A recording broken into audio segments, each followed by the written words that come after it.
adik-adik, mari belajar. Kalau rajin usaha, tentu berjaya. Buku yang adik ada baca sama-sama, ibu bapa tersenyum gembira. Janganlah adik leka di masa muda, bila dah besar nanti akan kecewa. Kawan-kawan berjaya, adik tak kemana, ibu bapa merasa kecewa. Kita tulis oh ya ya ya, dah baca oh ya ya ya, cikgu ajak kita dengar sama-sama. Jangan tidur oh ya ya ya, harus kerja oh ya ya ya, baru betul kalau kita nak berjaya.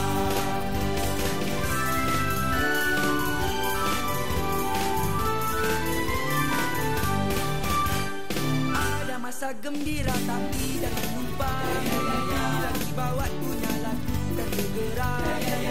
Saja dunia di akhirat juga, jangan sampai kita semua lupa.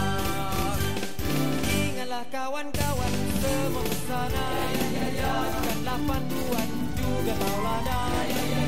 Kita gunakan di masa hadapan, agar hidup kita akan sempurna. Sodolire di sini sore pagi, cikgu ajak kita dengar sama-sama. Marilah 1, 2, 3, 4, 5, 6, kapan cepat sudah tentu dia dapat.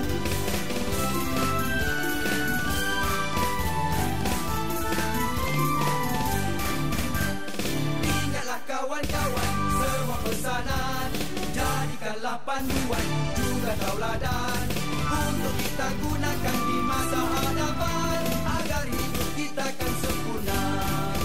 Kita tulis oh ya ya ya, kita baca oh ya ya ya, cikgu ajak kita dengar sama-sama.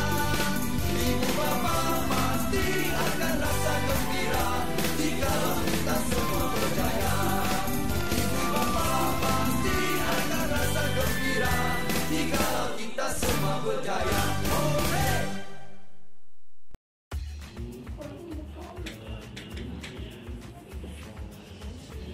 Okey, baca. Keluarga saya, nama saya Firdaus.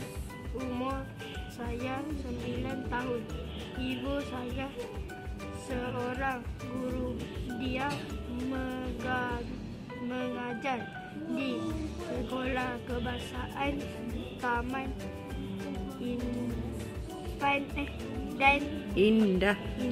Pagi-pagi lagi ibu sudah pergi bekerja. Ibu bawa kereta ke sekolah. Kereta ibu berwarna biru. Setiap hari juga saya dipimpin rakan lain dari asrama untuk bergerak menaiki bas ke sekolah.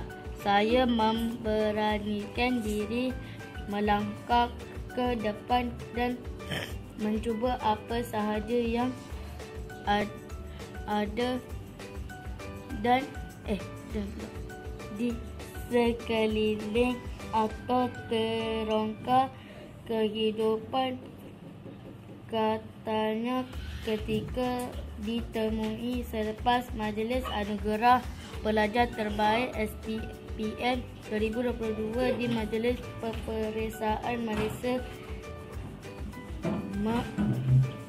PM di sini hari ini.